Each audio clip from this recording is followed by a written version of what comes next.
Govinda. Can you turn that?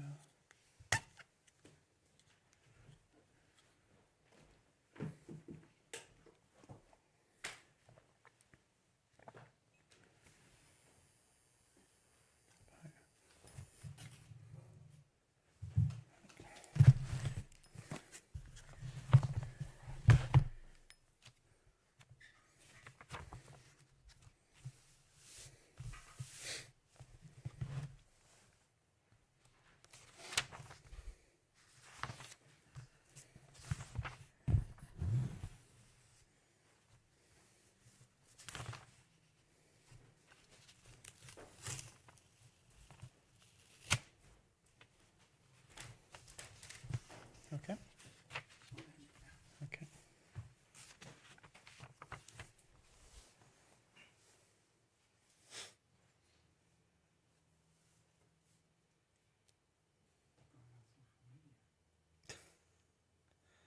Your sins are absolved. We can confess later, and I can give you an indulgence now. So, plenary indulgence for social media transgressions. That's okay. He's off social media. This, so. So let's not get too. At least austerity shouldn't be too fierce. Krishna says not to do too many austerities. Ma.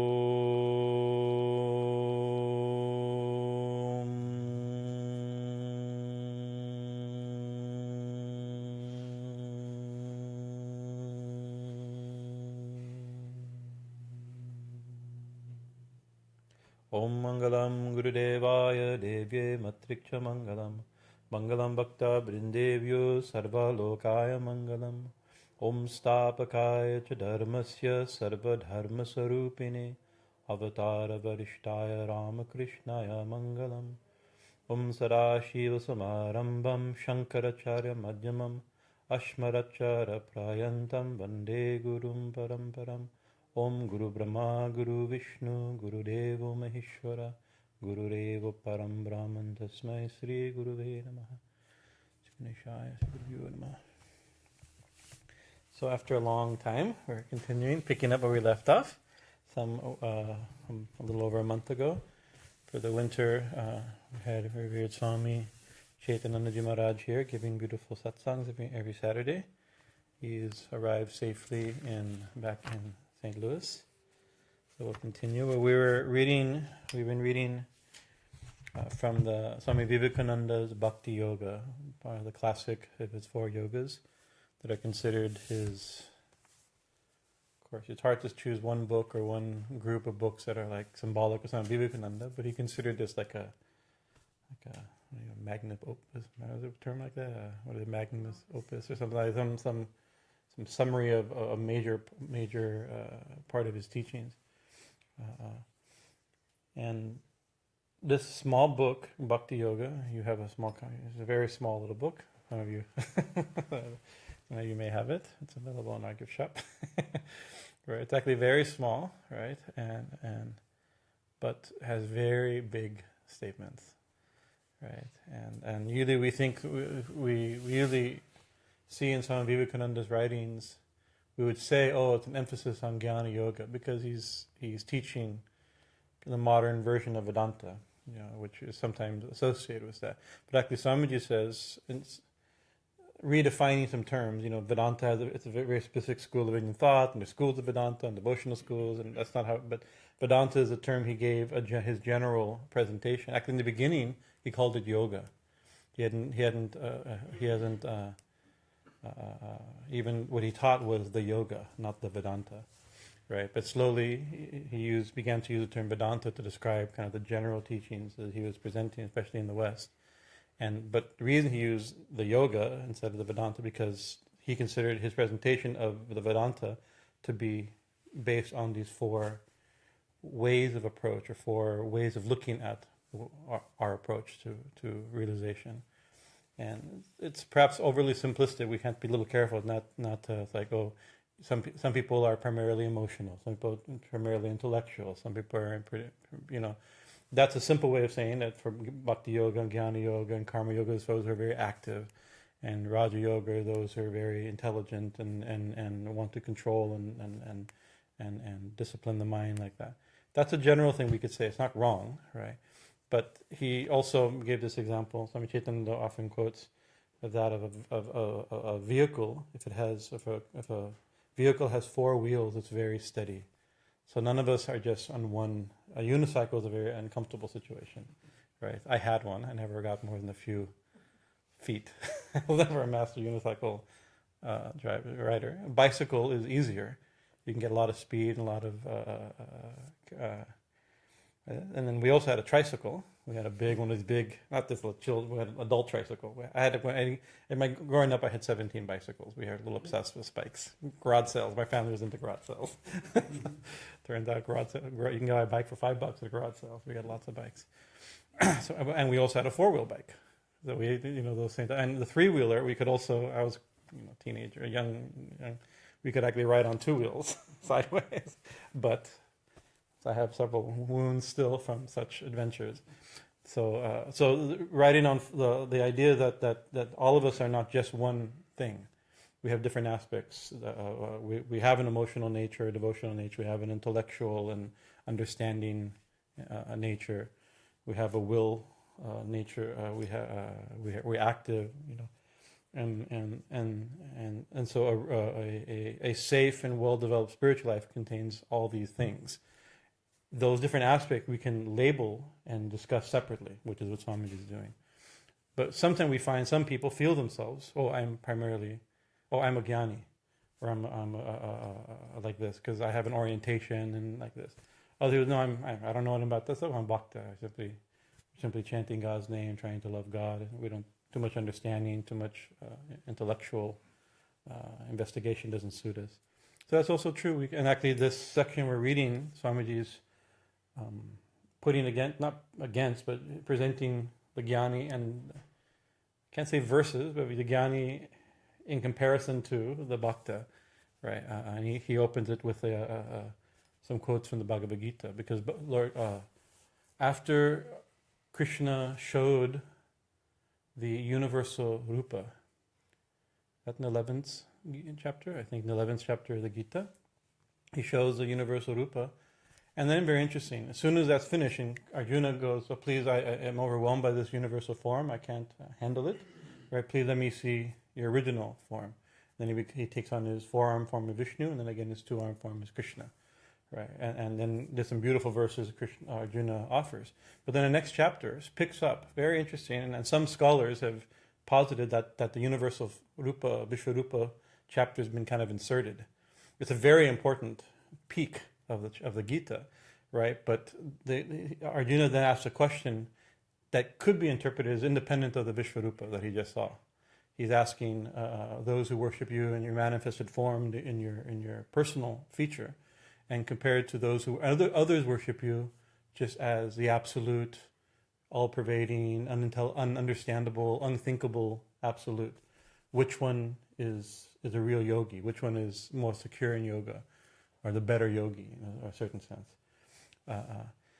So if the Vishwarupa chapter has been inserted, right, or who knows where it happened in the conversation, or a tradition has inserted it, then we can ignore it, right? As far as the question, not we couldn't ignore it, but as far as Arjuna's question, right? Those who worship your manifested form means the personal form of God as Ishvara, right? But if we take it as it is, the Gita as it is, right? Arjuna just saw the universal form, so he saw this whole world as a manifestation of Vishnu or Krishna, right? So his question: some see you like this, some are seeing you manifested as everything, not just as an impersonal or the background, or as a in tattva form, as just some principle behind everything. Some people see you as everything. So that could also be the nature of this question. Anyway, read the question. I'm getting ahead. I'm giving commentary on the commentators before reading the verse. Somebody else reciting the verse. But anyway, I like these. I like this particular verse. I think about it quite a bit and don't know exactly. It's not even clear. I don't think it's fully clear what Arjuna is asking. So Krishna's answer is, without understanding what Arjuna is asking, it's very hard to get Krishna's answer. But we'll see. This chapter is called in the Bhakti Yoga, the naturalness of Bhakti and its central secret. The previous chapter we read is the preparatory renunciation, and that Bhakti's renunciation happens through love. We're talking about that renunciation is required, but in a devotee, renunciation happens by worshiping of God. The other things fall away, should I say, right? As we get a higher taste, a lower taste. By the way, if we get spiritual satisfaction, our search for satisfaction in the material realm of the senses becomes less and less. That's the principle. And so Swamiji is making the argument that this is a very natural path, right? Because renunciation is required.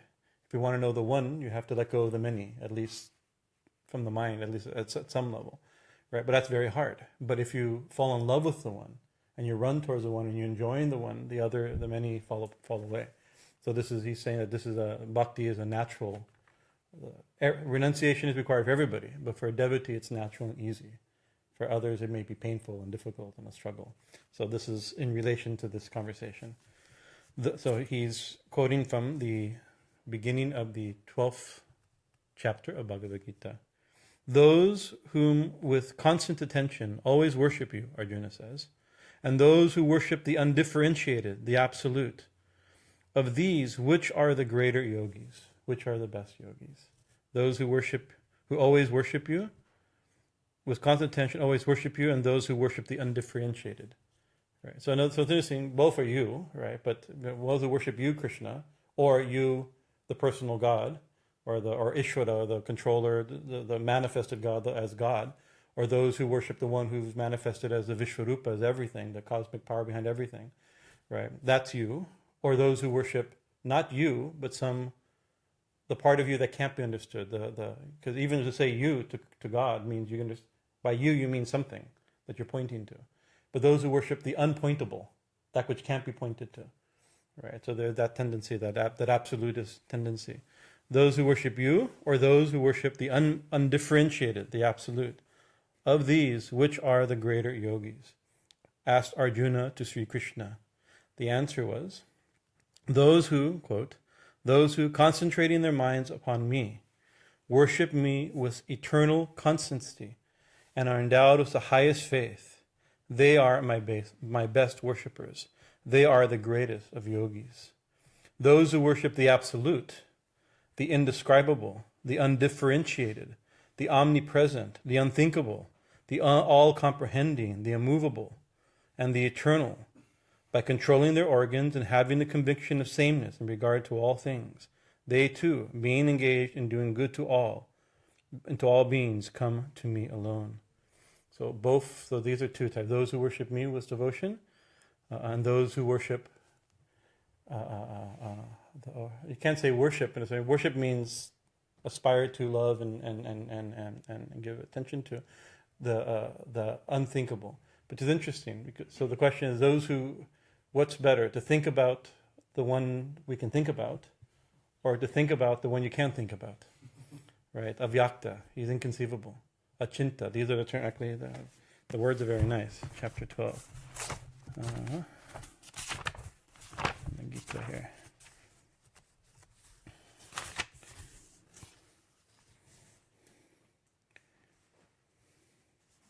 Avyakta, Achinta, these are the two main ones I like the most. The Unchinta means unthinkable, right? So what's better, thinking about the thinkable or thinking about the unthinkable, right? But obviously it's not that, we can't be sarcastic like this, right? That can't be the meaning, right? What does it mean is those who, you can say, in a certain sense, another thing is that those who prefer, right, when they think about God, when they think about the absolute, think the highest possible thing, right? The one that can't be thought of, the one that's beyond thought. That's our definition. These are these names of these attributes of God as Achinta and Avyakta. These are throughout, all throughout. Arjuna addresses Krishna this way, O Achyuta, right? So he's addressing oh, you who have no limit, who can't be thought about, who can't be addressed as you, right? So I think it's really a tendency of this, of trying to contemplate that which is, knowing the one that you're trying to find, the one that can't be thought about, right? But other devotees, the ones that Krishna has mentioned, is those, they worship me as the Lord of everything, right? They love me, they see my attributes, or what would be known as what is it? The formless in Thakur's language, sakara and nirakara, right? With attributes or without attributes, right? So it's not. So sometimes we make these, the devotee and the jnani, and actually Swamiji says it seems that he's defining bhakti and the bhakta and the jnani, right? And that's true, right? But I think it can also be seen as two ways. Both are bhaktas in their own way, right? But which is easier to contemplate? What's easier? Who's the better yogi? A yogi means somebody who has some union, who has some connection. Is it easier to connect with something you can think about? It's all lovable, and something you can love, someone you can love, or to think about somebody, to connect with somebody who, by definition, is the unconnectable, unthinkable, unknowable. Right. So obviously, by that setup, Arjuna, Krishna even gives by describing those who contemplate on the absolute, in describing the absolute in this language, is also giving his answer. Right. So that's, what does he say? But those whose minds have been devoted to the unmanifested absolute, the difficulty of the struggle along the way is much greater. For it is indeed with great difficulty that the path of the unmanifested absolute is trodden by any embodied being. Those who have been offered up all their work unto me, with entire reliance on me, meditate upon me and worship me without any attachment to anything else, them I soon lift up from the ocean of ever-recurring birth and death, since their minds are wholly attached to me. Translation here. Swami gives a very fine translation. I don't want to see the verse.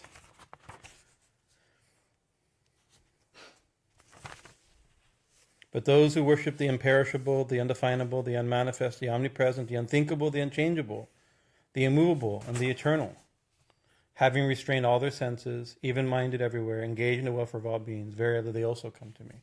So both come to me, right? But think about, and it says, greater is their difficulty. But that second, this manifest, it's harder to think about and to contemplate the unmanifest, the unthinkable. For the goal of the unmanifest is very hard for the embodied to reach. The word embodied actually, I think, is dehina, deha. So one who has a body, it's hard to think of that which has no form, right? And so in his setup, he says, having restrained all the senses. So what is the requirement to meditate upon the absolute?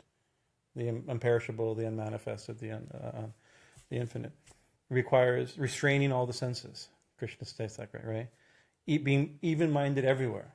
If you want to find the one behind everything, you have to have a completely even mind, right? Seeing the one everywhere, and also engage in the benefit of everybody, right? So that's the thing. If you want to find the principle behind this particular, right? You have to see the principle behind the particular. That's not easy. How to find that? So sometimes we say, we sometimes joke, we don't go to temple because God's everywhere, right? Or it's like, I don't, or joke in our family, you probably have heard similar things. It's like, we love humanity as people, we can't stand, So the idea of loving we meditate on the absolute principle and ignore. That's also not possible, right? But it turns out it's really difficult, right? To control the senses and see the one and only do good to all. Very difficult to love all equally, because you're knowing that higher principle behind everything. Is he talking about Brahman? So that's so the worship of Brahman, or the attainment or the meditation upon Brahman. So actually, this is a very nice, because actually, if we know by classical Vedanta, the classical sadhanas of Vedanta, of hearing, meditating, and realizing, right? Hearing about the truth of Brahman from the scriptures and the Guru, meditating upon those statements until one has personal breakthrough realization. That's required. Before we do that, everybody thinks, "Oh, I can do that. I want to hear the highest truth, meditate on the highest truth, and realize the highest truth." Right? I'm totally qualified for that. Right?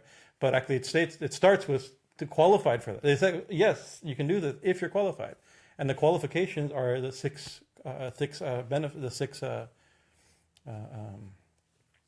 mentioned I won't remember them. The six qualifications. One of which is control of the senses.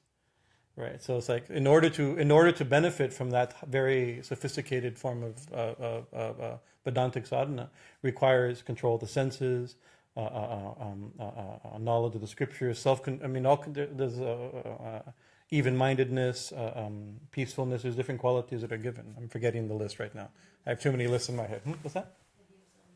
It's equivalent. It's not exactly the same list, but. Yeah, it's not the yamas and yamas. It's a Vedantic version of that. These are the prerequisites. In the Swami Vivekananda mentions it in the discipleship talk. These are the requirements before, or giving up or not having any desire for any benefit in this world or in the next world, right? So that's a very high state. Actually, in a certain sense, you have to be very spiritually advanced to have those qualities. And therefore be able to have this type of meditation be successful. So this is Krishna's own statement. If somebody who meditates upon the absolute, of course Krishna is the absolute and personal is God, but you know what I mean by the unmanifest, avyakta, achinta type of way of or those who meditate on Nirgun Brahman, to use a classical Vedantic state, or Nirakar Brahman or Nirgun Brahman. Requirements are having the senses perfectly controlled, being completely even-minded, seeing everything equally, and engaged in the welfare of all. Right? So that's not easy. Right? That's a hard thing to do. Right? It's in relatively. I guess that's not. I don't think I said that right, but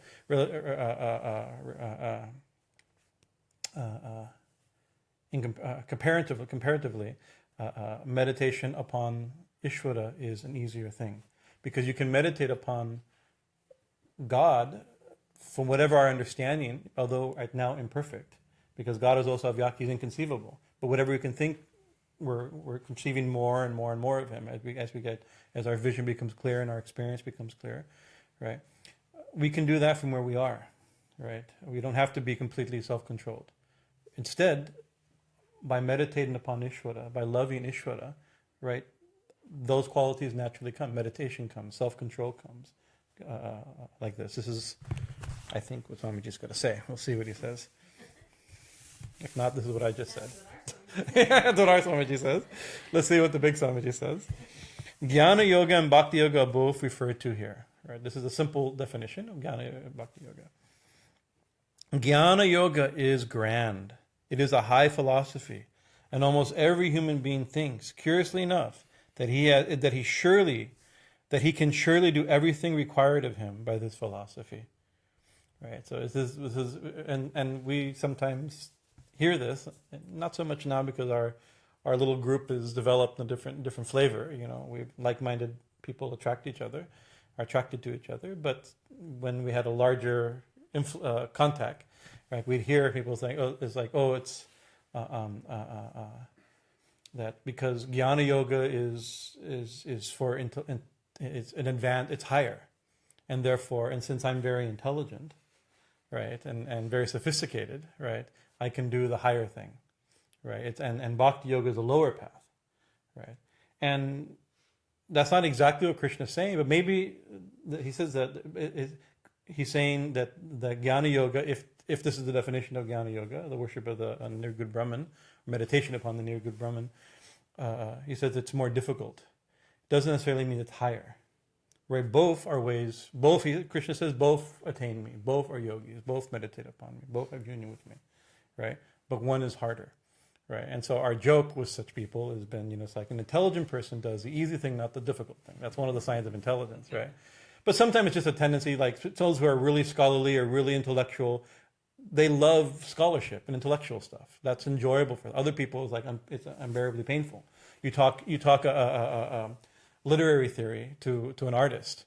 Like Bhajanananda, you shiver thinking about it, remembering his class on literary theory. Other people thrive to see how how literature and art is put together and the way, it's like they love that stuff, right? And also brilliant people who are also engaged in art, in the study of art. Other people are engaged in the emotional reaction to art and the creation of art, right? Not necessarily, not caring all the details of what's actually happening, right? So sometimes it's just a matter of temperament, but sometimes it's a matter of ego, right? I am intelligent, this is higher, I'm doing the higher thing, right? And the foolish, superstitious, simple-minded villagers, right? And it's painful to remember. I've heard so many of these condescending statements about the so-called devotees, Actually, the path of love is very difficult because you have to see that in Yeah, it is very. Actually, in 2 sections next. And have that equanimity. Yes. His next 2 chapters later is called Universal Love, right? And it's not easy, right? Actually, love is not easy, right? But yeah, love through the mind is even more. Through the intellect is also not easy. It's hard enough through the heart, right? But even harder through the mind, right? But so sometimes it's just a matter of tendency. So somebody's saying the problem is that by ego we think this is the highest philosophy. It's grand, it's wonderful, it's sophisticated, and I definitely qualify for its practice, right? So I'm just saying, right? I've quoted here many times. There's a book we have called Tantra in Tibet, by his whole discussion, or a book by His Holiness the Dalai Lama, and there he says he went to a monastery in Northern California, a bunch of American converts to Tibetan Buddhism, and Tibetan Buddhism is cool. If you like tantric cool stuff, they got tantric cool stuff. They got the cool robe, they got horns made out of the femurs of criminals. Like all kinds of cool, and 1,000-lettered mantras and mandalas and these rituals that invoke, all kinds of cool. I mean, it's really cool, right? But in this book, the Dalai Lama was saying he's actually very disappointed with them. Right, because they're doing all these very complicated things, thinking these are the highest teachings, right? And you said that the line that I remember out of that whole book, I read the whole book, but the line that I remembered after 30 years was doing intelligence is not doing what's highest, it's doing what's appropriate. That's wisdom. Wisdom is doing what's appropriate. And he said these people, they haven't even generated they don't have basic compassion yet. He says better that they chant Om Mani Padme Hum and try to live compassionately, right? But they're jumping and doing all these tantric sadhanas, right? Or the equivalent intellectual practices and philosophical inquiries and discussions like this, right? Without the basics, right? So sometimes intelligence is not doing what's highest. Highest and lowest is not. Krishna doesn't say higher or lower. He says one's easier, one's more difficult, right? He's not putting the difficult as automatically higher. Right. Jnana Yoga and Bhakti Yoga are both referred to here. Both may be said to have been defined in the above path. Jnana Yoga is grand. It is a high philosophy, and almost every human being thinks, curiously enough, that he can surely do everything required to him by this philosophy. But it is really very difficult to live truly the life of a jnani. We are liable to run into great danger in trying to guide our life by jnana. This world... then he gives an example. This world may be said to contain both persons of demonical nature who think that taking care of the body is the be-all and end-all of existence, and persons of godly nature who realize that the body is simply a means to an end, an instrument intended for the culture of the soul. So this is even in the Bhagavad Gita a few chapters later, maybe in the next chapter, the 13th chapter, or the 14th, 16th chapter, is the difference between the divine and demoniac quality. So it's this idea, not that we're looking, they're demons, not demons. This is the definition of demon and deva, God and demon in the Gita is, in a certain Swami thing, is those who think both have bodies. One thinks the body is everything. The other thinks the body is a tool to attain something higher.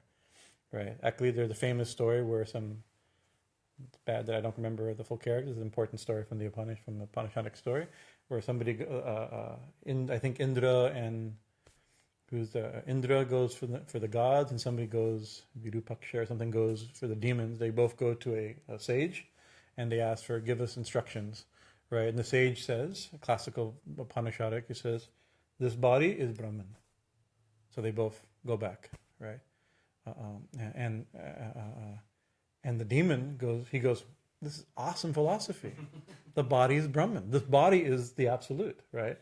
Right? And he goes and he tells all the demons, right? I went to the sage, universally, both gods and demons respect this sage. He's loved by both sides, both parties. They both like this particular sage, right? And they concluded, and so they're very satisfied, right? And so they began to teach this philosophy. This body is the soul, and therefore perfection of the body is the goal. Long life is the goal, right? Pleasures of the body are the goal, right? Life is meant to satisfy the pleasures and needs and comfort and longevity of this body, right? Beauty is based on the body, religion is based on the body, philosophy is based on the body, art's based on the body, politics is based on the body, identity. You can see right now all identity is literally everybody's identifying with, and arguments, and legitimate society has a right to figure this out, right, and adjust their views on it, right, and we're doing so, but it's all literally skin deep, right, our synapse deep by body and mind. So, but Indra or whoever was in the name of the god, he actually thinks after a while, says, well, Gurudev said such a thing, right? That can't be exactly right. That can't, something else must be missed because this body is temporary, right? The body is, and Brahman we know the definition of Brahman, that it's permanent, right? This body is temporary, and we also know, basic philosophy, that Brahman is all pervading. This body is limited. It's not. It's limited by, and like this, he kept thinking like that. So he went back to the sage, and the sage said, "Okay, practice 12 years of austerity, brahmacharya and austerity." And then he gave a new instruction. Something I don't forget the detail, but it may have been the mind is Brahman, verily Brahman. Oh, that's very big. The mind, that's consciousness and awareness and thinking. It's much more subtle. And he goes back and but later he thinks maybe the body, that also the mind is changing. It's fickle, right? I don't remember I don't remember if I had a mind before I was born. So maybe it comes into being. It's not clear. I can observe the mind, so it's not the observer. All those classical things that we sometimes think. And he went back. He said, "Okay, practice another 24 years." Brahmacharya and austerity, take care of my cows, I forget, something like this. Serve the Guru and practice austerity. And again, he gives, the prana is, I forget, but like this, the next subtle thing, the intellect is Brahman, the prana is Brahman, like this. And finally he realized, well, Brahman, when the conscious is Brahman, like this. Right? And that story is often told, is that if we think we're the body, that's the very beginning of philosophy. People don't think what the next step is. Right? And that's considered, the demons take this philosophy. Right, it means body consciousness. People make religion out of body consciousness, right? But the yogis who go further, the devas who go further, requires service, requires austerity, right? And to get higher understanding, right? He has to serve the Guru by taking care of his cows and practice various austerities for so many years. I forget the exact list, but I think he had to practice like 120 something years of austerities, right, before he got the highest realization. Right, so this is long roundabout way. There's two types: those who think the body, this world is said to contain both persons: those of demonical nature who think that taking care of the body is the be-all and all of existence, and persons of godly nature who realize the body is simply a means to an end, an instrument intended for the culture of the soul. The devil can and does indeed quote the scriptures for his own purpose. That Jesus said, right? Or that when Jesus was being tempted, didn't the devil who tempted him in the desert, he quoted, "He took him to the top of the temple.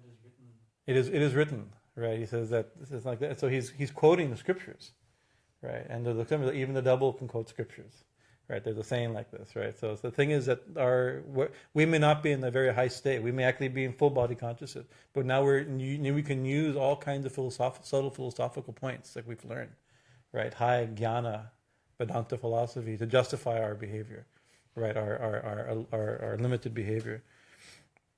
The devil can and indeed does quote the scriptures for his own purpose, and thus the way of knowledge appears to offer justification for what the bad man does, and much of it offers inducement for what the good man does, as much as it does offer inducements for what the good man does. So this is you can use philosophy to justify bad behavior. So this is there's a famous example of this that I think it's in the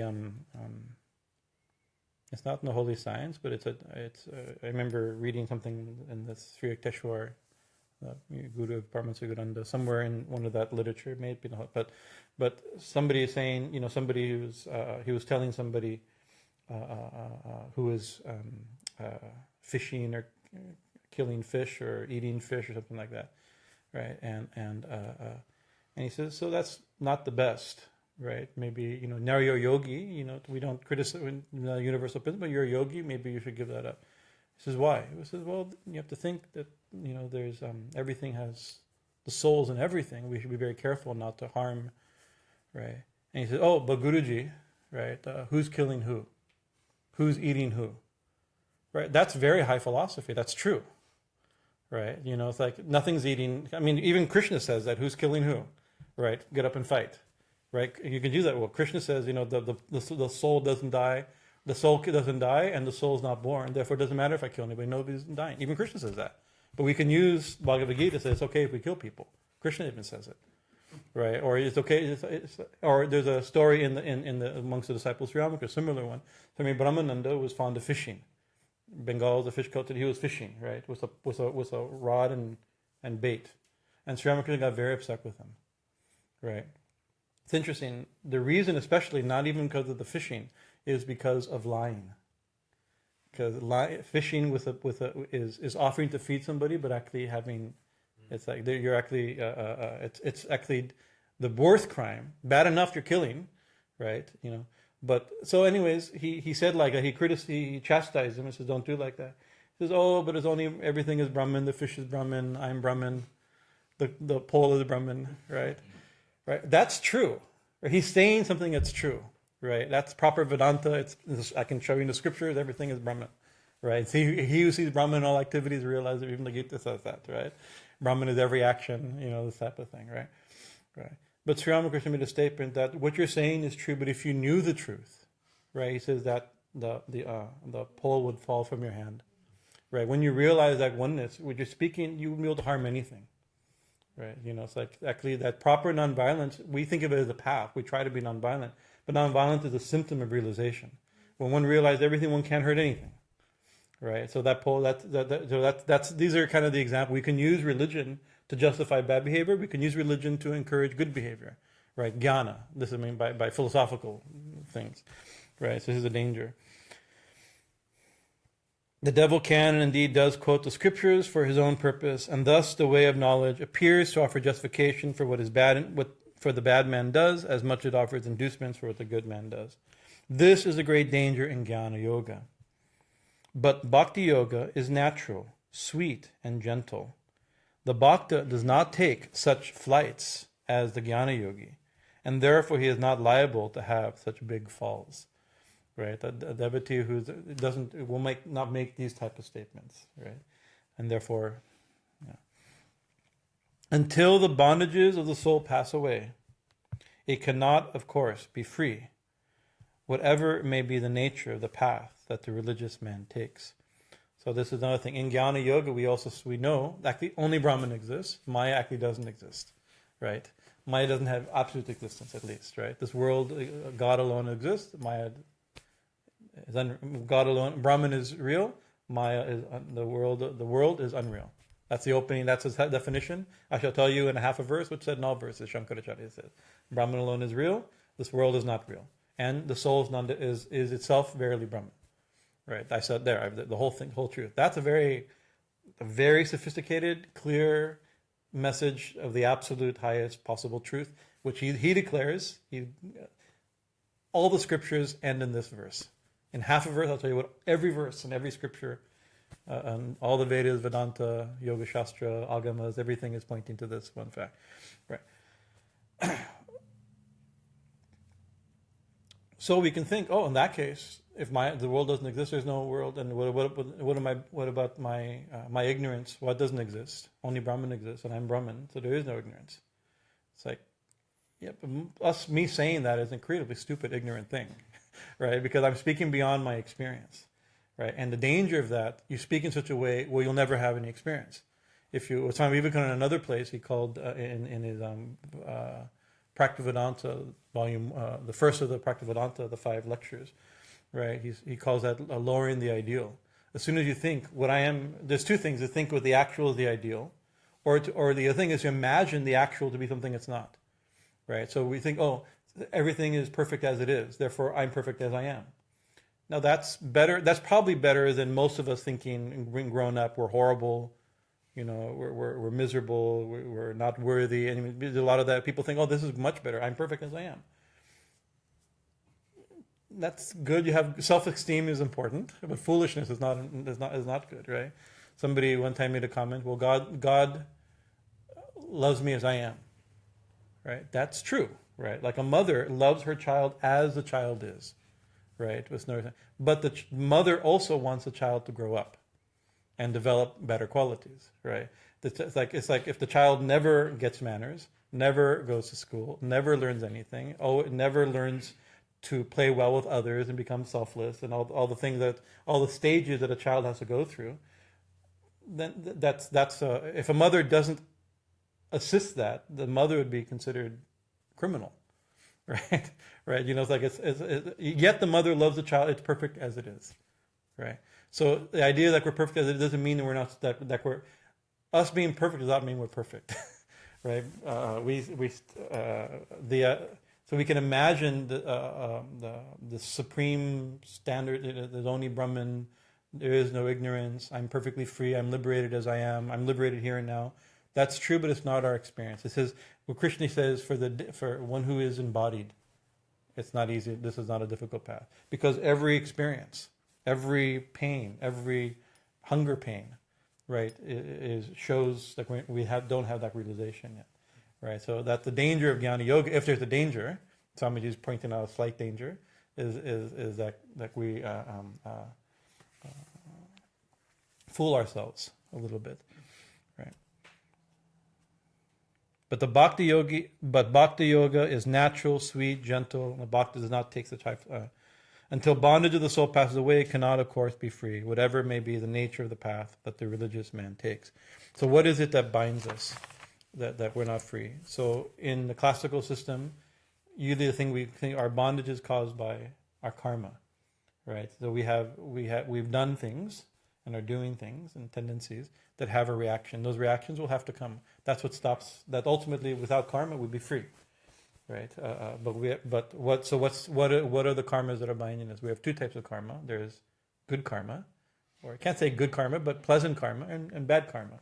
Right, if the good we've done has a result, and the bad we do also has a result, right? Painful, and the result of good action is pleasure, and the result of bad action is pain. And so we're running around trying to avoid pleasure, to get pleasure and avoid pain, but also we're getting pleasure and pain, right? That's the thing, that our experience is out of the dualistic nature of pleasure and pain and everything in between, due to the karmas. So freedom means freedom. How to get free from that? A jnani, I'm free, completely independent of karma. That's a very high state, right? It may be true the soul is eternally free, but that's not our experience, our present day experience, right? Because of karma. So how do we get free of pleasant and bad karma? So Swamiji uses a very interesting, I've been thinking about this since last night, right? There's a very beautiful verse, right? He's not quote. I think it's probably I couldn't find it, but it's probably from the Bhagavatam, or maybe one of the Vaishnava Puranas that describe the gopis. He says, here is a passage showing how, with regard to one blessed gopi, the playmates of Krishna, the soul-binding chains of both merit and demerit, good and bad karma, were broken. Right? So naturally, in the emotional life of a devotee, or what happened, actually the next section, Swamiji will flush this out. This is a setup for the next little section. You have joy and pleasure when you have in a devotional experience. Thinking of God and you having some experience of God gives you so much happiness, right? And along with that, it's like that's true in regular love relationships. When you have a very good connection with your lover, right, with the one you love, either a child, mother, or a romantic connection, one feels great happiness and bliss and ecstasy.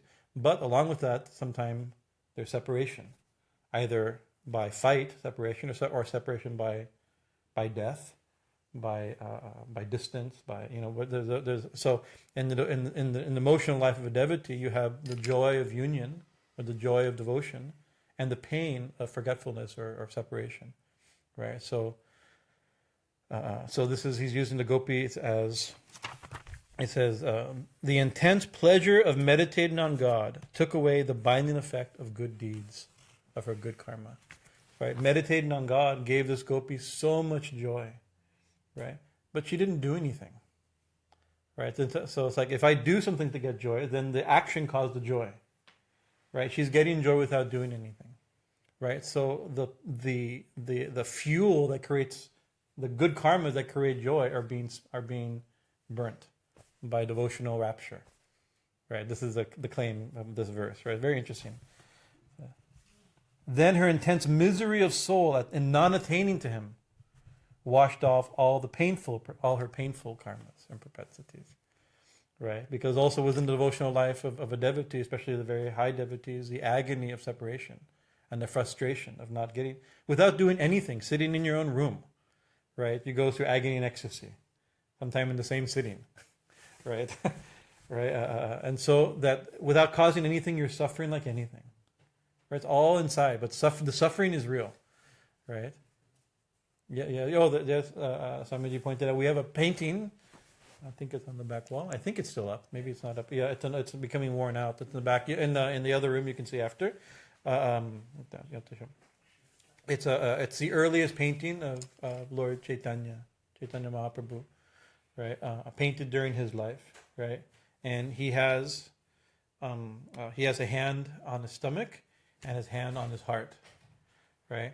And because he's having two intense experiences simultaneously: the joy of union with Krishna, and the pain and agony of separation from Krishna, right? So this is not only one by one at the same time, right? To a point where it becomes, you can close, it's cold.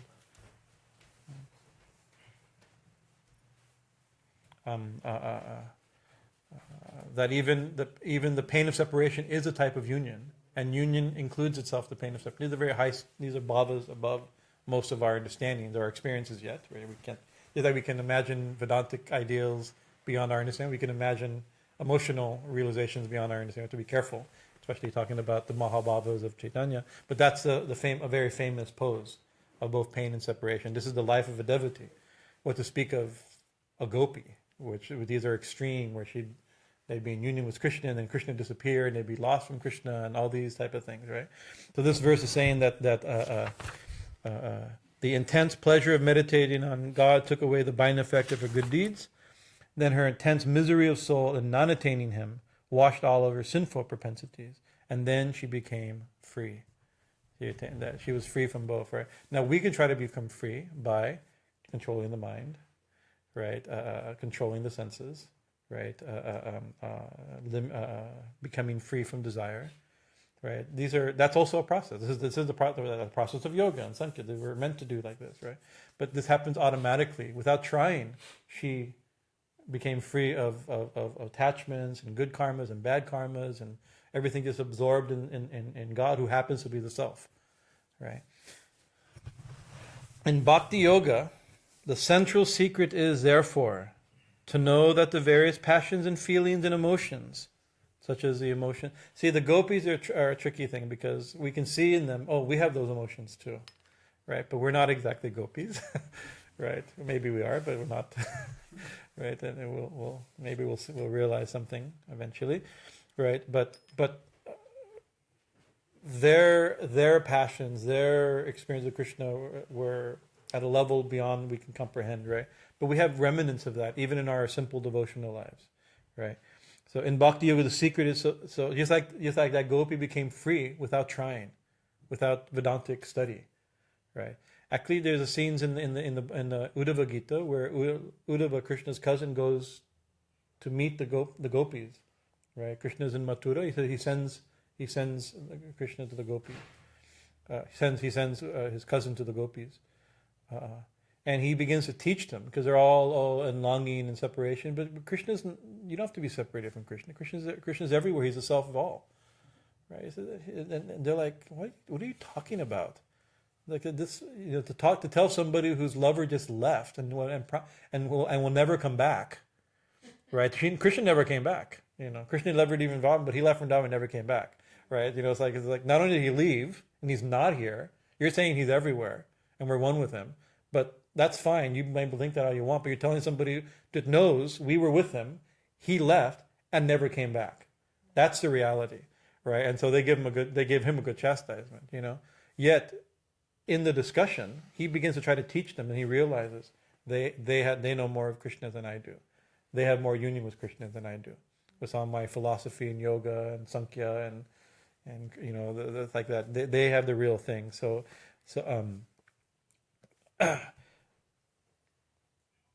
continue.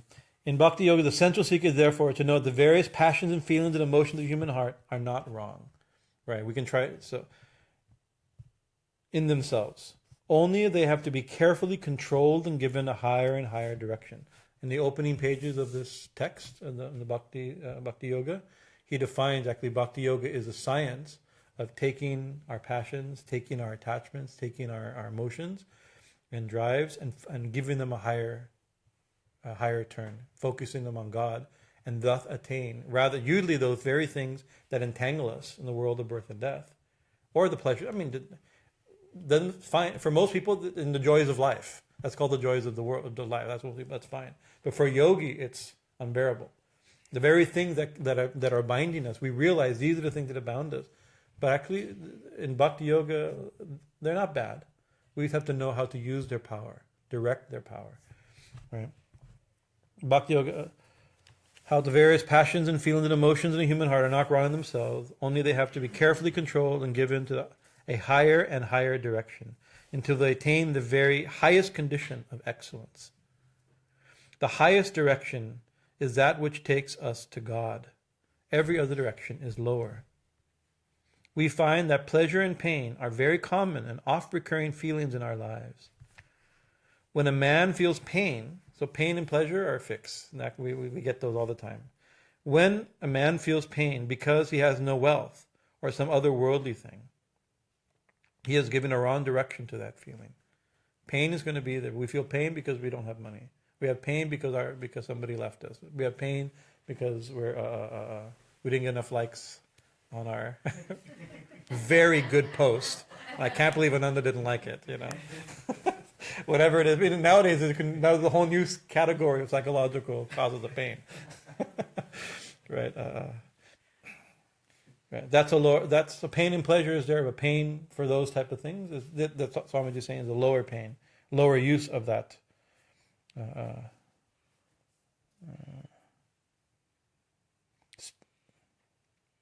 When a man feels pain because he has no wealth or some other such worldly thing, he is giving a wrong direction to that feeling. Still, pain has its use. Let a man feel pain because he has not reached the highest, like the gopis suffering for lack of Krishna. Because he has not reached God, then that pain would lead to his salvation. When you become glad that you have a handful of coins, you give the wrong direction to the facility or the faculty of joy.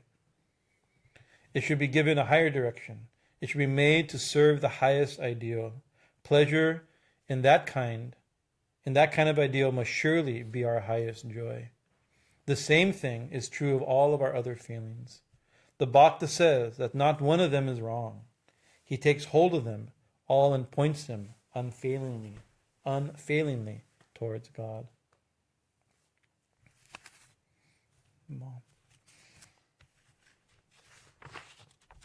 But the same as your book?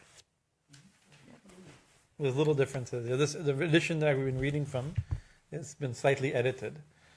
And so I'd like to see what the original, like for instance, there's some Sanskrit verses that have been removed. Translations are there, but the original, so that's good to know that he's catching them. So, between Jnana and Bhakti Yoga, he's just saying, not one's higher, one's lower, one's easier. Why is it easier? Because it's more natural. We have taking our very drives, our very emotions, our very desires, our likes, and our feelings and emotions and aspirations, putting them on God leads us to God.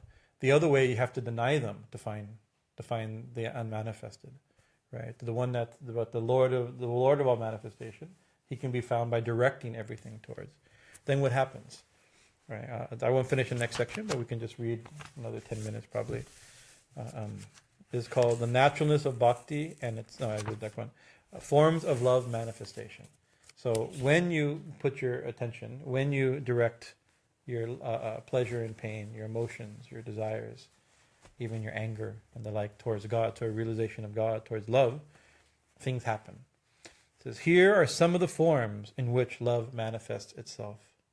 First, reverence. He gives a list. Some things he gives, this is the classical list. Swamiji is adjusting a little bit. But these are stages considered in Bhakti Yoga. One way of understanding it. Some things he translates, some things he gives the original. This one he doesn't give original, but here I don't think there he gives, right? It means reverence. So the first, what happens as you develop love for somebody, or love for God especially, one thing happens is reverence, where you get great respect, right?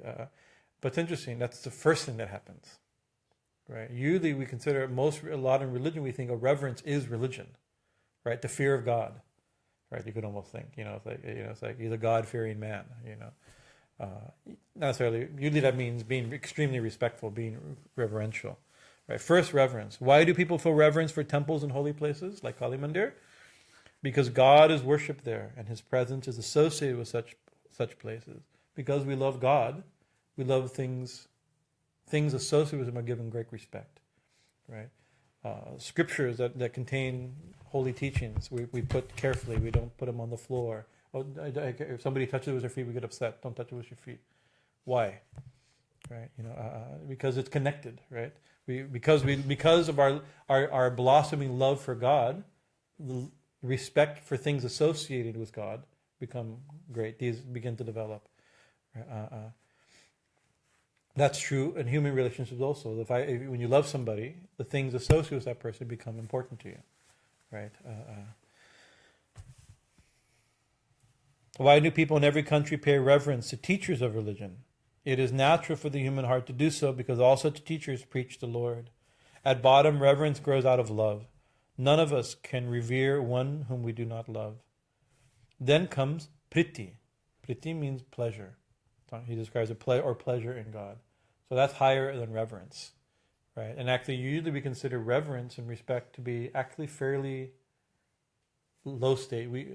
In the bhakti, eventually, you have saints who are arguing with God, right? The one line that we remember a lot of the time is of Saint Teresa of Avila.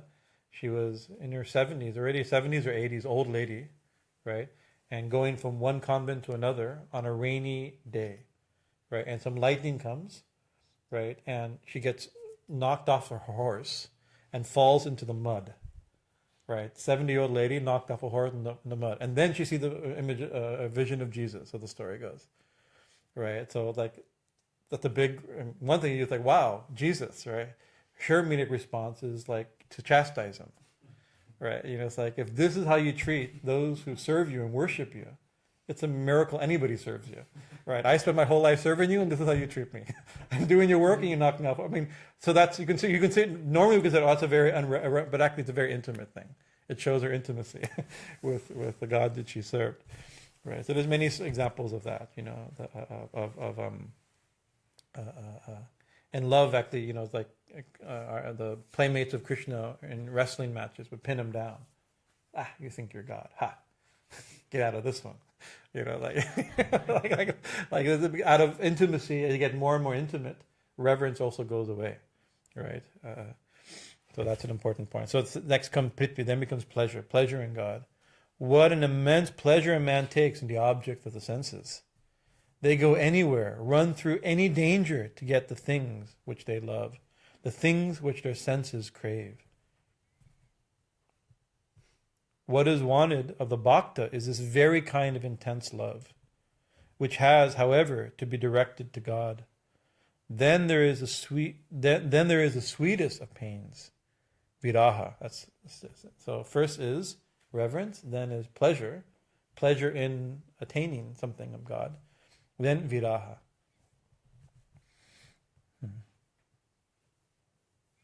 Viraha is that same. This is that, or the holding the stomach. Oh, right, through separation.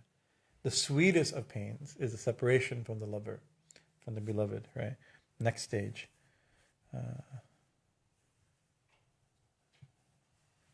Then there is the sweetest of pains, viraha, the intense misery due to the absence of the beloved. When a man feels intense misery because he has not attained to God, has not known that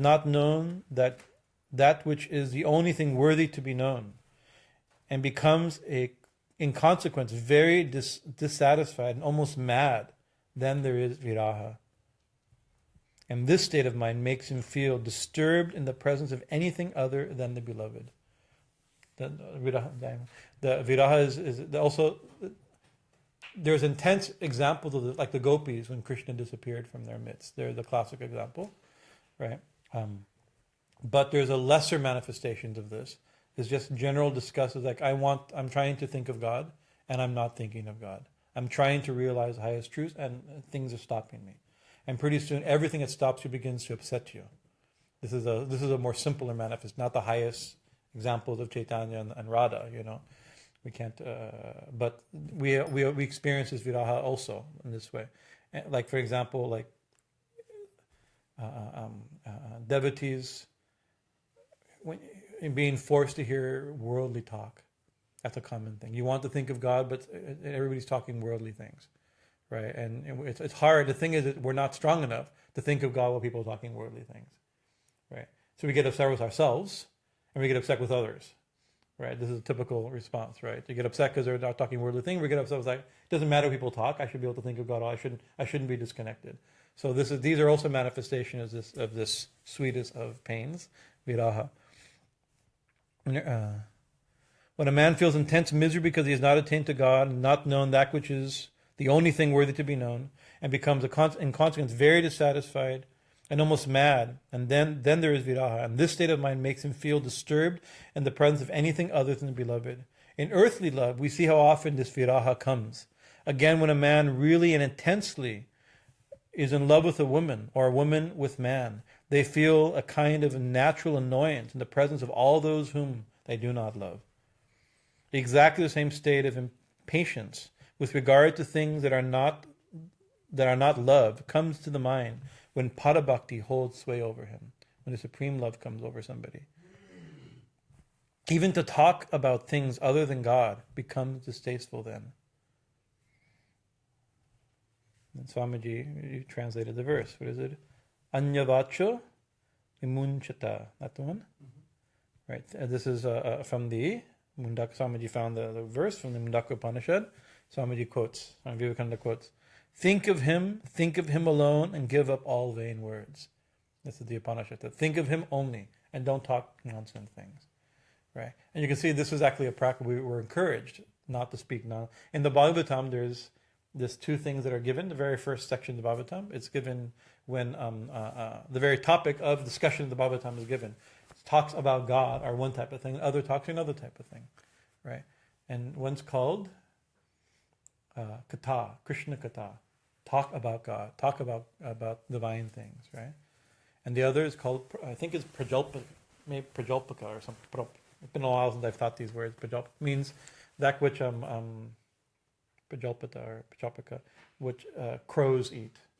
Crows eat garbage, right? They eat stool. They eat like this. So it's like we should be like bees, only taking nectar. We want to hear only this divine things, not like a crow or fly that eats any garbage or that lands on anything. And so we can't. So sometimes devotees, they cannot stand to hear worldly talk, and sometimes we do hear, and we like to hear worldly talk, right? And then we get disgusted with ourselves that how much time has been wasted, right? And why am I getting pleasure from this? These are the things these are the stages. These are one of the stages of love, right? I'm remembering somebody told me, I was not present, but it was His Holiness Radhanath Swami, who's very expert at only talking about God. No matter what anybody talks about, he talks about God. And so some devotees in his company were talking about food, right? And the conversation naturally happened. And he was like, yeah, actually for devotees, you either talk about Krishna or you talk about food. These are our two main sources of pleasure, right? Right. And so they were talking about food. And the topic was not, there's no, how do you there's a skill. He's very good at it. That's why I'm bringing it up, because I've seen it. To whatever the situation, to figure out the way to get the conversation towards something great, right? And so, if I'm remembering it properly, I forgive whoever told me the story, maybe watching, but somebody was talking about, and they were talking about like rice, and the conversation was about rice for too long. So how do I change it to Krishna or to Chaitanya? And so in the middle of the conversations, Sri Chaitanya liked rice. Just somehow or another to get it. Right? Or there's another tremendous personality, Jaya Pataka Swami. He's an American Swami in Mayapur.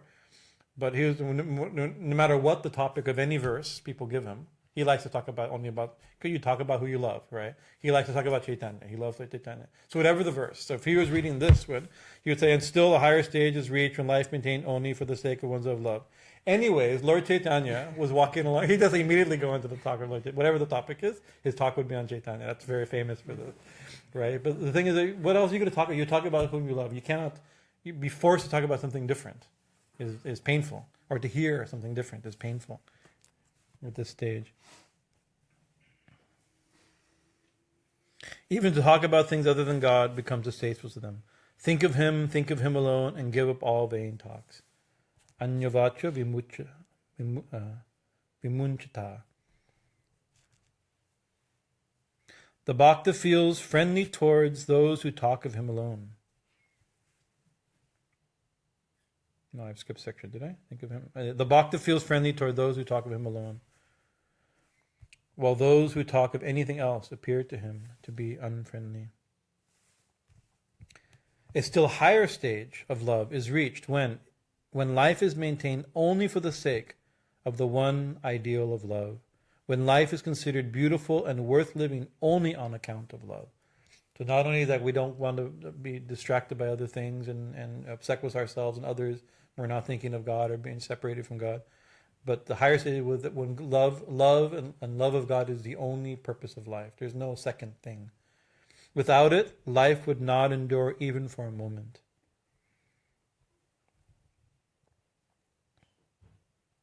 Life is sweet because one thinks of the beloved. So Swamiji calls that tadiyata.